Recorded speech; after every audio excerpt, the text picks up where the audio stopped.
प्रिय मित्रों, जय भारत, नमस्कार। पिछले वीडियो में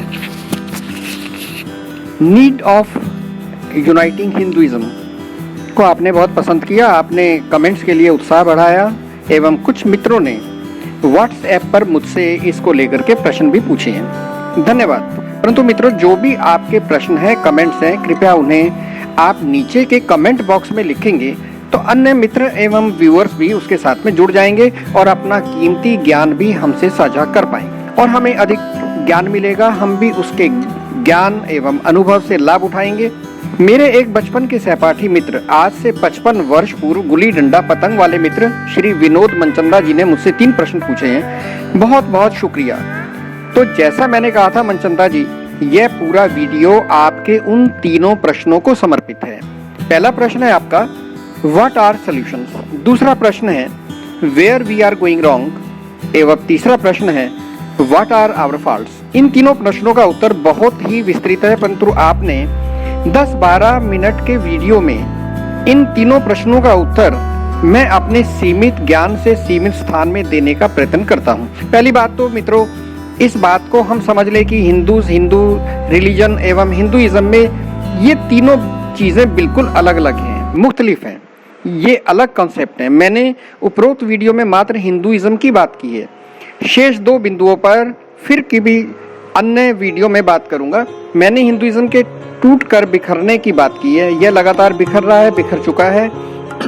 हिंदुओं की एकता के लिए इस बिखरे हुए हिंदुइज्म को फिर से समेट करके एकत्रित करने की आवश्यकता है। लगता है इस चिरकाल से बनाए सुंदर भवन का कोई वली वारिस ही नहीं है, कोई भी क्यूरेटर नहीं, कोई केयरटेकर नहीं।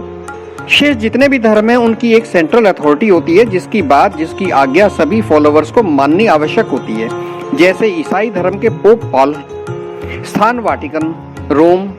इस्लाम धर्म की सेंट्रल अथॉरिटी है संयुक्त अमीरात मक्का में। सिख धर्म की सेंट्रल अथॉरिटी अकाल तख्त है, स्वर्ण मंदिर अमृतसर में। यहूदी धर्म की यरूशलेम इजराइल में, इत्यादि। परंतु मित्रों, यदि आपको ज्ञात है मुझसे भी कृपया बता दीजिए, हिंदू धर्म का हेड कौन है? हिंदू धर्म की सेंट्रल अथॉरिटी किस स्थान पर है? कोई उत्तर नहीं। यद्यपि इसके छोटे छोटे धड़ों का हेड भी है तथा स्थान भी है। जैसे निरंकारी मिशन का head quarter Kingsway camp Delhi में है, हेड एक गुरुजी हैं या गुरु माता है। राधा स्वामी सेठ का हेड क्वार्टर व्यास पंजाब में है, हेड गद्दी नशीन एक गुरुजी हैं, आदि आदि। कितने दुख की बात है कि हिंदू धर्म, जो कभी सबसे विस्तृत धर्म होता था, का ना तो कोई हेड है, ना ही कोई एक हेड क्वार्टर है। हाँ, सौभाग्य से 200 वर्ष के संघर्ष के पश्चात हमें अयोध्या जी में प्रभु श्री राम का मंदिर मिल गया है। क्यों ना हम अयोध्या जी को ही विश्व के सभी हिंदुओं का हेडक्वार्टर मान लें और यहाँ पर एक ही सेंट्रल अथॉरिटी को ही मान लें। सचमुच अगर ऐसा होता है तो यह हिंदुओं के लिए बहुत बड़ा सौभाग्य होगा। परंतु क्या सभी हिंदू मानेंगे? कृष्ण जी के भक्त मथुरा को, शिव जी के भक्त वाराणसी को हेडक्वार्टर बनाने की जिद करेंगे। दक्षिण के हिंदू हेडक्वार्टर को उत्तर भारत में बनाने पर कभी नहीं मानेंगे, वो इसमें ऑब्जेक्शन करेंगे। वे इसे तमिलनाडु, केरल या आंध्र प्रदेश में बनाने की जिद करेंगे, तो मराठा लोग शायद महाराष्ट्र में बनाने की जिद कर दें। अर्थात हिंदू वे मेंढक हैं जिनको एक पलड़े में बिठा करके आप कभी नहीं तोल सकते, कभी नहीं कर सकते।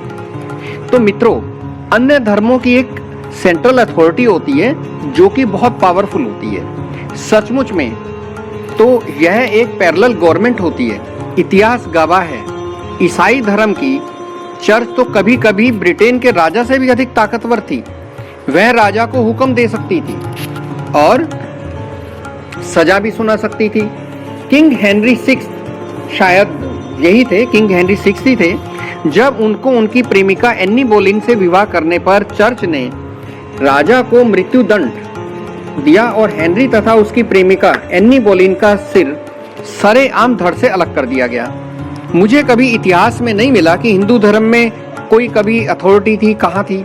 हाँ, धर्म संसद होने का, सभा होने का जिक्र तो मिलता है, परंतु यह राजा की एडवाइजर मात्र होती थी। दूसरे धर्म सदा एक्सपेंसिव हैं, अर्थात अपने को फैलाने में लगे रहते हैं, बल से, धन से, धोखे से कन्वर्जन करा करके। परंतु हिंदू धर्म में ऐसा कोई कॉन्सेप्ट कभी नहीं रहा, चेष्टा ही कभी नहीं रही। परिणाम स्वरूप हिंदू धर्म के लोगों ने दूसरे धर्मों को तो अपना लिया और स्वयं की उनकी संख्या सीमित होती चली गई। राजा रामचंद्र जी का राज्य Cambodia, Vietnam, Indonesia, Nepal, Bhutan, Java, Sumatra, Afghanistan, Bangladesh, Burma, Tibet तक एकीकृत भारत था। परंतु आज उनके मानने वाले, आज हिंदुओं का कोई भी एक देश नहीं है। अन्य धर्म अपने प्रसार के लिए हिंदू धर्म के कॉन्सेप्ट की नकल कर लेते हैं, उधार ले लेते हैं। जैसे आजकल ईसाई मिशनरी हिंदू धर्म के देवी देवताओं की तथा रिवाजों की नकल कर रहे हैं ताकि उस धोखे में हिंदू कन्वर्जन करा ले। परंतु हिंदू धर्म इतना रिजिड है कि वह दूसरे धर्म के विषय में कुछ जानना ही नहीं चाहता। वह इतना रिजिड भी है कि यदि छल बल से किसी हिंदू को मुस्लिम या ईसाई बना ले तो यह उन्हें यानी बाकी के हिंदू ने वापस अपने परिवार में नहीं लेते। कभी कश्मीर के हिंदुओं को मुसलमान बादशाह ने बलपूर्वक इस्लाम कबूल करवा दिया था, परंतु उस बादशाह की मृत्यु के बाद जब वे वापस हिंदू बनना चाहते थे, जो जबरदस्ती मुसलमान बनाए गए थे कश्मीरी पंडित, तो बाकी के कश्मीरी पंडितों ने उन्हें स्वीकार नहीं किया। और आज सूरत हाल देखिए, आज की कश्मीर घाटी में 98% मुसलमान और 2% ही मात्र हिंदू हैं। हमारे पूर्वजों ने अपने स्वार्थ के लिए हिंदू धर्म की पुस्तकें टीका लिख डाली और उसे तोड़ मरोड़ दिया, किसी ने विरोध नहीं किया। अन्य धर्मों में आप एक शब्द भी अपनी मर्जी से ना तो जोड़ सकते हैं ना ही घटा सकते हैं। ये टीकाएं परस्पर विरोधी हो गई, हिंदू कंफ्यूज हो गए, इतनी पुस्तकें लिख डाली कि जो कोई एक जीवन में पढ़ ही नहीं सकता। इनमें से बहुत सी अनर्गल बातें भी सम्मिलित हो गई, बहुत सी कुरीतियां जैसे दहेज प्रथा, कन्याओं के जन्म लेते ही उनको मार डालना आदि आदि ये चल पड़ी, कोई रोकने वाला नहीं मिला। ये तो हुआ आज के वर्तमान का हिंदू धर्म का स्वरूप। अब मैं बात करता हूँ कि क्या सलूशन है। मित्रों, सभी हिंदू अपने धर्माचार्यों तथा शंकराचार्यों से ये मांग करें कि भारत तथा पूरे विश्व के हिंदुओं के लिए एक सेंट्रल अथॉरिटी की जरूरत है, उसकी डिमांड करें तथा उसे बनवाएं, उसका हेडक्वार्टर बनवाएं जिसकी आज्ञा सभी हिंदुओं को मानना अति अनिवार्य होना चाहिए। दूसरा बिंदु है कि हम हिंदू धर्म की पुस्तकों में कोई एक पुस्तक को जैसे वेद को हिंदू धर्म की केंद्रित पवित्र पुस्तक डिक्लेयर करवा दें जिसका पढ़ना प्रत्येक हिंदू के लिए अनिवार्य हो। शेष सभी धार्मिक पुस्तकें वे जब चाहें पढ़ सकते हैं, क्योंकि सभी धार्मिक पुराणों तथा उपनिषदों आदि को गृहस्थी में रह करके पढ़ पाना बिल्कुल मैं नहीं समझता कि संभव है। तीसरा बिंदु है ईसाई धर्म, इस्लाम की तरह कुछ कमांडमेंट्स होने चाहिए, हिंदुओं के लिए होने चाहिए, जो हर हिंदू हर हालत में माने। आप जानते हैं क्रिश्चियन धर्म में 10 कमांडमेंट्स हैं यानी आज्ञाएं हैं, और 7 डेडली सिंस भी हैं यानी ये महापाप है। ये 10 आज्ञा को मानना बिल्कुल आवश्यक है, ना मानने पर सजा मिलती है। अगला बिंदु है हमारे पुजारियों की जो स्कूल की कॉलेज की क्वालिफिकेशन है, उसके अलावा मिनिमम धार्मिक शिक्षा होनी चाहिए।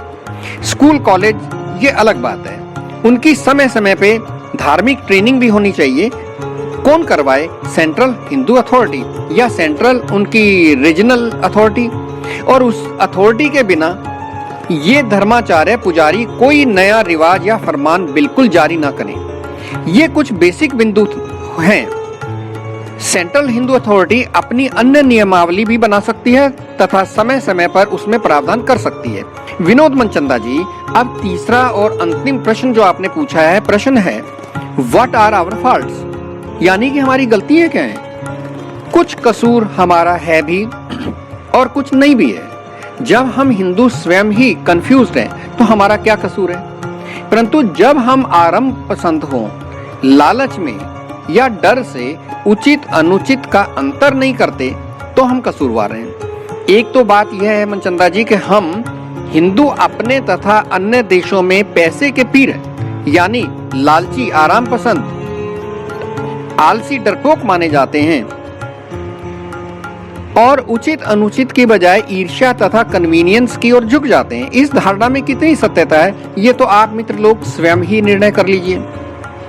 परंतु यह सत्य है कि जैसे दूसरे धर्म के लोग अपने धर्म की रक्षा करने के लिए जान की परवाह नहीं करते, कूद पड़ते हैं, ऐसे वीरों की हमारे यहाँ आप जानते हैं कि बहुत कमी है। यदि कोई पहल करता भी है तो बाकी के हिंदू उसका साथ नहीं देते और वो बेचारा अकेला मरने के लिए छोड़ दिया जाता है। कहीं ना कहीं यह सत्य लगता है कि नहीं, लगता नहीं कि यह सत्य है। दूसरी बात यह है कि हम भगवान को शायद अपना नौकर समझते हैं। किसी से जरा सा सुना हमने कि उस फलां पीर फकीर या फलां मंदिर में हमारी मन्नत पूरी होती है, तो बस भाग लेते हैं, चल पड़ते हैं और वहां पर एक लंबी सी लिस्ट ले जाते हैं अपनी मन्नतों की, वहां हम पेश कराते हैं। क्या कहते हैं? हे भगवान, हे देवता, मेरे लिए ये कर दो, ये कर दो, वह कर दो, वह कर दो। यानी हम तो बैठे रहे अपने घर में और हमारे सारे काम जो है एक नौकर की तरह से भगवान कर दे। हम झूठे तांत्रिकों, गंडे तावीज वालों, पंडे पुजारियों, ज्योतिषियों ना जाने कहां कहां भटकते हैं हम लोग। हमारे मंदिरों पर सरकारों का कब्जा है, उसे नहीं छुड़ाते। हम अपने धर्मों के मंदिरों को क्यों नहीं छुड़वाते? और जो हमारा चढ़ावा दूसरे धर्म स्थानों, पीरों की मजारों, दरगाहों पे जो हम चढ़ा भी आते हैं और जो सरकार भी हमारा चढ़ाया हुआ अपने मंदिरों में जो चढ़ावा है इसको दूसरे धर्मों पे खर्च कर देती है। ईसाई धर्म में अपनी मासिक आय का कुछ प्रतिशत चर्च को देना ही होता है, निश्चित है। इस्लाम में भी यह प्रतिशत फिक्स्ड है, जिसे जकात कहा जाता है। तो हमारे हिंदू धर्माचार्य ने ऐसा नियम क्यों नहीं बना दिया हम हिंदुओं के लिए? इस धन से गरीब हिंदुओं का भला हो सकता है तथा दूसरे धर्म के लोग उन हमारे हिंदू गरीब लोगों की मजबूरी का फायदा उठा करके जो कन्वर्जन करा लेते हैं उस पे एक लगाम लग जाएगी।